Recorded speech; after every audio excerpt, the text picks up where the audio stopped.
Olivia, what's up? It's your dad. This is one of the most amazing times in my life ever. And I get to share it with you because you're such a huge part of it. All these years, for 9 years, everybody, every agency, the DCFS, medical examiner, the detectives, everybody said they were false allegations. Everybody. The judge hated me, and he granted the OP, which caused me not to be in your life. Nothing I can do about it. Your mom fought it. Everybody fought it for 10 years, right? Because the judge said.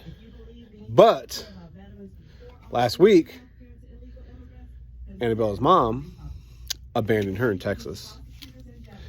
And CPS called me, Child Protect Services, and said, you need to come get your daughter. You got 23 hours to come get your daughter. And if you don't, we're going to take her into custody in Houston, Texas, and she's going to go to a children's home in Texas. And you don't want that, because then you got to move your life to Texas, take our classes, do visitations, all the stuff we make you do to get your child back. You have 23 hours to get here, my daughter. What I do, I left right away, Olivia. I drove for 16, 17 hours to get her. I brought her back to Illinois. And when I got here, Brandy finally showed back up, and she called, and I was in the room with DCFS when Brandy said, well, there's all this stuff in 2015, yada, yada, yada, yada, yada. You know what the DCFS lady said? Brandy, we found that unfounded. We don't believe that shit ever happened. And your daughter, Annabella, is in custody with her dad in Illinois because you abandoned her in Texas. In that instant, it shut the door on everything from the past and opened up the door to the future. And I know it's been 10 years and you're 10 years old, but I'm telling you, I'm coming for you. And I put a video out on YouTube 10 years ago, and I said I was coming for you, okay? Sometimes we don't get the answers in the timely manner that we need or timely manner that we want, but what we have to do is we have to keep doing the right thing, stay sober, have hope, and keep moving forward and waiting for our opportunity. The opportunity with Annabella came, and I took it because I have been saving money for years. So when my daughter called and needed me to go to Texas and save her, I had the resources to do it, and I did it. And when I got back, I had the resources to hire an attorney to get custody, and I did it. And we're going to court. It ain't over yet, but I'm telling you, Olivia, I'm telling you, the second that they give me custody of your sister Bella, the second that judge signs that paper, I am coming for you. I am coming for you. And I am not, when I said I'm not trying to take you away from your mom, I'm not trying to take you away from your sisters, I'm not trying to cause any kind of drama. I want to know my daughter. And I want my daughter to know me, and I want you to know your sister, and I want you to know your brothers, I want you to know your grandma. My dad died last year. You didn't get to see that. You didn't get to meet him. But you know what? This is a victory.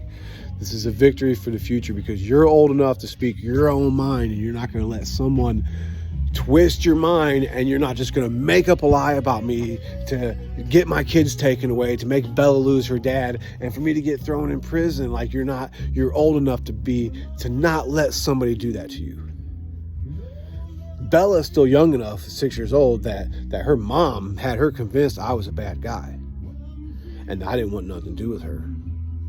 Okay, I can share with you the abuse that your sisters went through. I can share you her own words of the abuse that she's went through. You can listen to this stuff, and none of this abuse would have happened to Bella if they would have never said those lies about me in 2015. Just like the abuse that happened to you, the fact that you don't know your father because of the lies they told in 2015. But I've been saying this whole time that everybody in the circle said it never happened, but the judge said, boom, give her the OP. So then when they give you the OP, you're automatically guilty for the stuff that's on OP. But every agency in the whole thing said it never happened. And now they're screaming it with me. I've been screaming that for 10 years, for 9 years. But now I got the agency on my side saying the same thing, saying, no, wait a minute.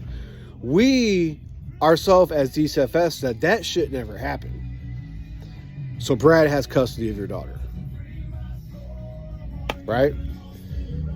So I don't know how long this is going to take, Olivia. It could take months. It could take a year.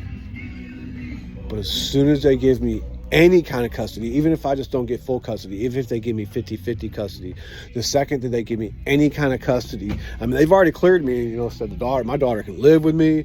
Like, it's all good. But as soon as it's written in stone from a judge that I have some kind of custody of her, which I do now, but I mean, it's just like through the OP and stuff now and through DCFS. But once I have a judge say, yeah, you have custody, any kind of custody, I'm coming for you, Olivia. I want you to meet me, and I want you to meet your sisters. And we're gonna get past this.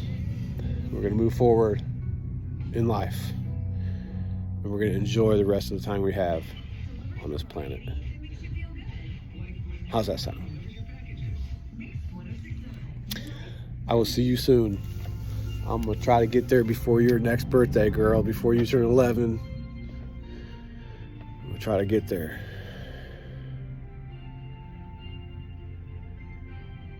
Love you.